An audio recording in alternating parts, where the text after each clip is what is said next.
ሰላም ጤና ይስጥልኝ የተከበራችሁ የዩቲዩብ ቻናላችን ቤተሰቦች የሰዓቱን መደመጥ ያለባቸው ሰበር መረጃዎች ይዘን ቀርበናል። ርዕሰ ጉዳዮቹን በማስቀደም ወደ ዝርዝር መረጃዎቹ አልፋለሁ።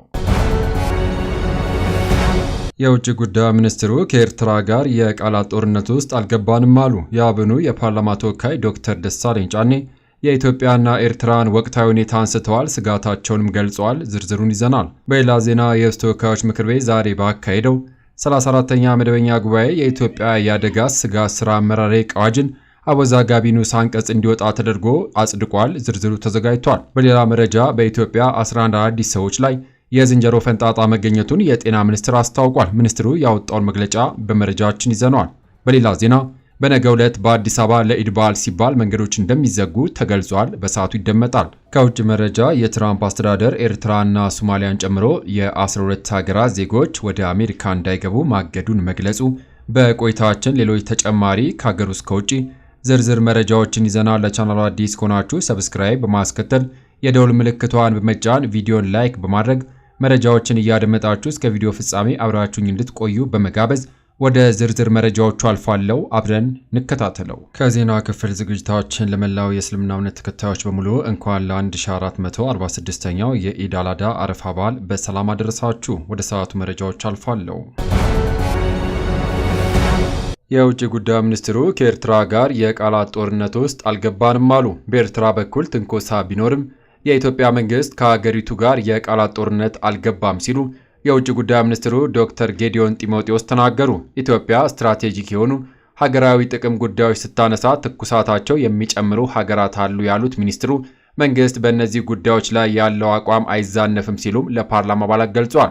ውጭ ጉዳይ ሚኒስትሩ ይህንን ያሉት ከፓርላማ አባላት በቃል ለቀረቡላቸው ጥያቄዎች ዛሬ ሐሙስ ግንቦት 28 2017 ዓ.ም በሕዝብ ተወካዮች ምክር ቤት ተገኝተው ምላሽ በሰጡበት ወቅት ነው።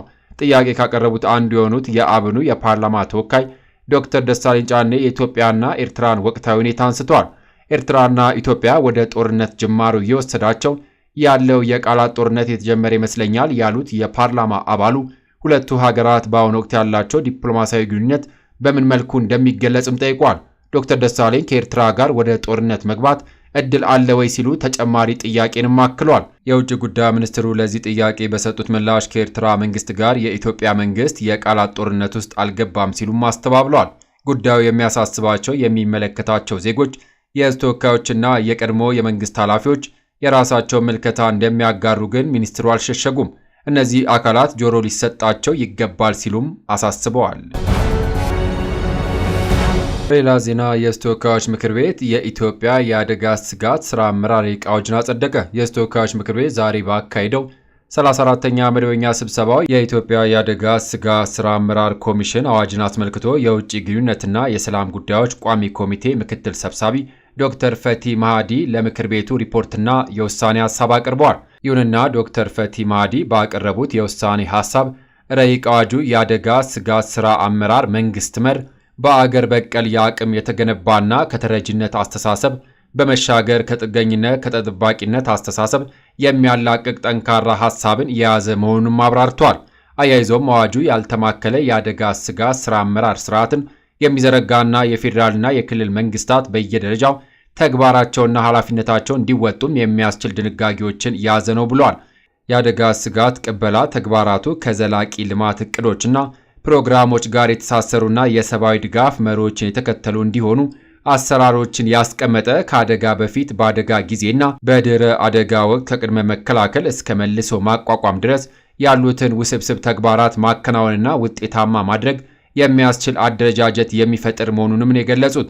በመሆኑም ዶክተር ፈቲ ማሃዲ ረቂቅ አዋጁ ሲዘጋጅም የፌዴራል ስርዓትን ከሚከተሉት 9 ሀገራት ልምድና ተሞክሮ የተወሰደ በአይነቱ ልዩ የሆነ አዋጅ በመሆኑ ምክር ቤቱ ረቂቅ አዋጁን እንዲያጸድቀው ጠይቋል። የምክር ቤት አባላቱ በበኩላቸው ረቂቅ አዋጁ ሀገሪቱን ከተረጂነት ከተጠባቂነት አስተሳሰብ የሚያላቅቅና ሉዓላዊነቷን ማስጠበቅ የሚያስችል እንዲሁም ነባር የሆነውን የመረዳዳት ባህል የሚያጠናክር መሆኑንም ገልጿል።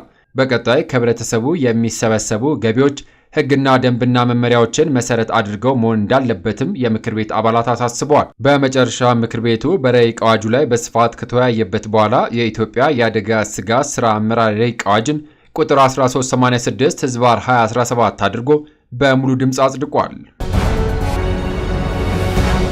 ከዚሁ መረጃ ሳንወጣ በተመሳሳይ ከሰራተኛው ደሞዝ ላይ ይቆረጣል የሚለው ድንጋጌም ተሰርዟል። ለአደጋ የተጋለጡ ሰዎችን በአገር ውስጥ አቅም ለመደገፍ ከደሞዝተኛ ላይ በየወሩ እንዲቆረጥ የሚያስደግገው ድንጋጌ ተሰርዟል።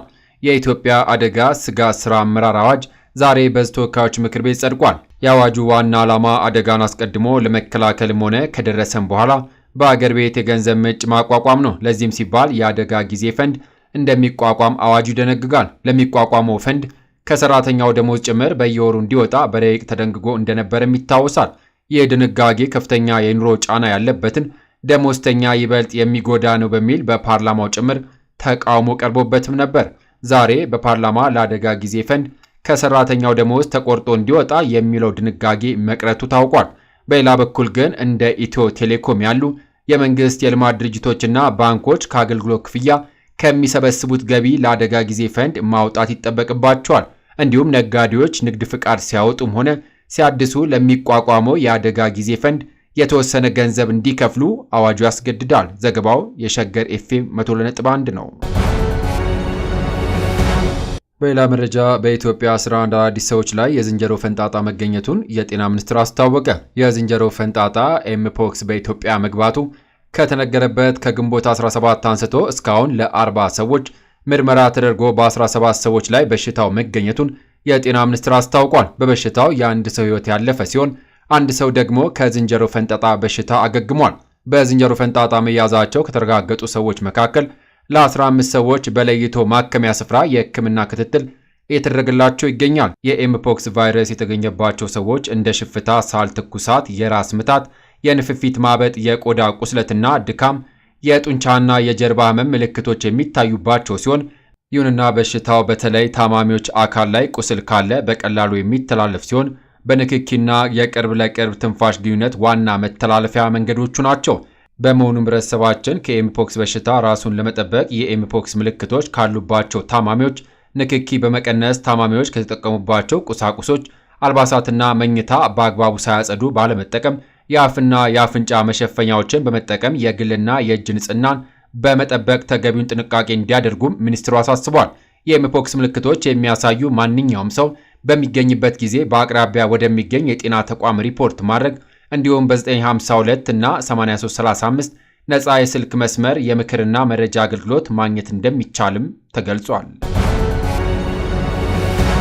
ክቡራን አድማጮች፣ በማስከተል የኢድ ሶላት ተጀምሮ እስከሚጠናቀቅ ለተሽከርካሪ ዝግ የሚሆኑ መንገዶች ይፋ ተደርጓል። በእስልምና እምነት ተከታዮች ዘንድ ነገ ግንቦት 29 ቀን 2017 ዓ.ም የሚከበረው 1446ኛው የኢድ አል-አድሃ አረፋ በዓል ምክንያት በማድረግ በአዲስ አበባ የሚከናወነው የኢድ ሶላት ስነ ስርዓት ተጀምሮ እስከሚጠናቀቅ የተወሰኑ መንገዶች ለተሽከርካሪ ዝግ እንደሚደረጉ የአዲስ አበባ ፖሊስ አስታውቋል። በመሆኑም የትራፊክ መጨናነቅ እንዳይፈጠር አሽከርካሪዎች ከዚህ በተገለጹት መንገዶች ዝግ መሆናቸውን ተገንዝበው ሌሎች አማራጭ መንገዶች እንዲጠቀሙ ፖሊስ አሳስቧል። በዚህ መሰረት ከመገናኛ መስቀል አደባባይ የሚወስደው መንገድ ቅዱስ ዑራኤል አደባባይ ላይ፣ ከኦሎምፒያ አደባባይ ወደ መስቀል አደባባይ የሚወስደው መንገድ ኦሎምፒያ አደባባይ ላይ፣ ከጋዜቦ አደባባይ ወደ ደንበል የሚወስደው መንገድ ጋዜቦ አደባባይ ላይ፣ ከጎተራ ወደ መስቀል አደባባይ የሚወስደው መንገድ አጎና ሲኒማ መስቀለኛ ላይ፣ ከጎፋ በአዲሱ መንገድ ወደ ለጋር መብራት የሚወስደው መንገድ ቅዱስ ቂርቆስ ቤተክርስቲያን መስቀለኛ ላይ፣ ከቡልጋሪያ ወደ ሜክሲኮ አደባባይ የሚወስደው መንገድ ላንድ ማርክ ሆስፒታል አካባቢ፣ ከሳር ቤት ወደ ሜክሲኮ አደባባይ የሚወስደው መንገድ አፍሪካ ህብረት ትራክ መብራት መስቀለኛ ላይ፣ ከጦር ኃይሎች በልደታ ከፍተኛ ፍርድ ቤት ወደ ለጋር የሚወስደው መንገድ ከፍተኛ ፍርድ ቤት አደባባይ አካባቢ፣ ከኑር ህንፃ ወደ ባልቻ ሆስፒታል የሚወስደው መንገድ ኑር ህንፃ መስቀለኛ ላይ፣ ከፈረሰኛ መብራት ወደ ጨፌ ሜዳ የሚወስደው መንገድ ጨፌ ሜዳ ትራፊክ መብራት አጠገብ፣ ከበርበሬ በረንዳ ወደ 5ኛ ፖሊስ ጣቢያ የሚወስደው መንገድ በርበሬ በረንዳ አካባቢ፣ ከተክለ ሃይማኖት በጥቁር አንበሳ ሆስፒታል ወደ ጎማ ቁጠባ ተክለ ሃይማኖት አደባባይ፣ ከሰንጋተራ 4060 ኮንዶሚኒየም ወደ ሰንጋተራ መብራት ሰንጋተራ 4060 መስቀለኛ አካባቢ፣ ከጌጃ ሰፈር በ5ኛ ፖሊስ ጣቢያ የሚሄዱ አሽከርካሪዎች ጎማ ቁጠባ አካባቢ፣ ከተክለ ሃይማኖት አደባባይ ወደ ቴዎድሮስ አደባባይ ተክለ ሃይማኖት አደባባይ አካባቢ፣ ከሜትሮሎጂ መታጠፊያ ወደ ድሮ ኢቢሲ የሚወስደው መንገድ ሜትሮሎጂ መታጠፊያ ላይ፣ ከጎላ ቅዱስ ሚካኤል መስቀለኛ ወደ ኢሚግሬሽን የሚወስደው መንገድ ኢሚግሬሽን መስቀለኛ አካባቢ፣ ከፒያሳ በቸርችል ጎዳና ወደ ለጋር የሚወስደው መንገድ ቴዎድሮስ አደባባይ አካባቢ፣ ከንግድ ማተሚያ ቤት ወደ ፍልውሃ ንግድ ማተቢያ መስቀለኛ መንገዱ አካባቢ፣ ከፓርላማ መብራት ወደ ውጪ ጉዳይ ፓርላማ መብራት ላይ ከኮንሰን መታጠፊያ ወደ ውጪ ጉዳይ የሚወስደው መንገድ ኮንሰን መታጠፊያ አካባቢ ከሴቶች አደባባይ ወደ ካዛንጂስ የሚወስደው መንገድ ሴቶች አደባባይ ላይ መንገዶች ለተሽከርካሪ ዝግ ይሆናሉ ተብሏል። በተመሳሳይ በአቃቂ ቃሊቲ ክፍለ ከተማ ዓለም ባንክ መስቀለኛ አካባቢ ከሚከበረው በዓል ጋር ተያይዞ የተወሰኑ መንገዶች ለተሽከርካሪ ዝግ እንደሚደረጉም ተገልጿል። በዚህም መሰረት ከዩኒሳ አደባባይ ወደ በላይአብ መኪና መገጣጠሚያ የሚወስደው መንገድ፣ ከቱሉ ዲምቱ ወደ ጨፌ ይርጋ አደባባይ እስከ ዓለም ባንክ መስቀለኛ የሚወስደው መንገድ እንዲሁም ከፌሮ ድልድይ እስከ ዩኒሳ አደባባይ የሚወስደው መንገድ ከሌሊቱ 10 ሰዓት ጀምሮ ለተሽከርካሪ ዝግ እንደሚሆኑም ተገልጿል። ከዚህም በተጨማሪም ዛሬ በበዓሉ ዋዜማ ከምሽቱ 12 ሰዓት ጀምሮ ከላይ በተጠቀሱት ቦታዎች ላይ ተሽከርካሪዎች ለአጭር የሚሆን ለረጅም ሰዓት ማቆም የተከለከለ መሆኑም ተመላክቷል። ህብረተሰቡ ከፖሊስ የሚሰጠው መረጃ ተገንዝቦ የትራፊክ ፖሊስ አባላት በሚጠቁሙት አማራጭ መንገዶች እንዲጠቀሙና ለትራፊክ ፖሊስ አባላት ትዕዛዝ አስፈላጊውን ትብብር እንዲያደርግ የአዲስ አበባ ፖሊስ ጥሪውን አስተላልፏል። ክቡራን አድማጮች፣ በመጨረሻም ከውጪ የትራምፕ አስተዳደር ኤርትራና ሶማሊያን ጨምሮ 12 ሀገራት ዜጎች ወደ አሜሪካ እንዳይገቡ አገደ። የአሜሪካ ፕሬዝዳንት ዶናልድ ትራምፕ 3 የአፍሪካ ቀንድ ሀገራት ኤርትራ፣ ሶማሊያ፣ ሱዳንን ጨምሮ የ12 ሀገራት ዜጎች ወደ አሜሪካ ምንም አይነት ጉዞ እንዳያደርጉ መከልከላቸው ተገልጿል። ሌሎች ሀገራት ቻድ፣ ኮንጎ፣ ሊቢያ፣ ኢኳቶሪያል ጊኒ፣ የመን፣ ሃቲ፣ ኢራን፣ ማይናማር እና አፍጋኒስታን ናቸው። የጉዞ ክልከላው ሙሉ በሙሉ ነው የተባለ ሲሆን ክልከላ የተላለፈባቸው ሀገራት ዜጎች ለቢዝነስ፣ ለጉብኝት፣ ዘመድ አዝማድ ለመጠየቅ፣ ለትምህርትና በተለያዩ የአሜሪካ ቪዛዎች ወደ አሜሪካ ምድር መግባት አይችሉምም ተብሏል። በመሆኑም ክልከላ የተላለፈባቸው ሀገራት ዜጎች በማንኛውም በረራ ወደ አሜሪካ ምድር መግባት አይችሉም የተባለ ሲሆን ድንገት እንኳን ገብተው ከተገኙ በኤርፖርቶች ላይ ተይዘው እንዲቆዩ ይደረጋል መባሉም ተመላክቷል። ሙሉ በሙሉ ክልከላ ተደርጎባቸዋል ከተባሉት ሀገራት በተጨማሪም የ7 ሀገራት ዜጎች ላይ ጥብቅ ቁጥጥርና የተጠናከረ ክልከላ እንዲደረግባቸው ፕሬዝዳንት ትራምፕ መምሪያ ማስተላለፋቸውን ዓለም አቀፍ መገናኛ ብዙሃን በዘገባቸው አስታውቋል። ትዕዛዙ ተግባራዊ የሚደረገው ከመጪው ሰኞ ሰኔ 2 ቀን 2017 ዓ.ም ሲሆን ከዚያም በፊት ቪዛ የሰጣቸው የእነዚህ 12 ሀገራት ዜጎች ምንም አይነት ክልከላ እንደማይደረግባቸው ተጠቁሟል።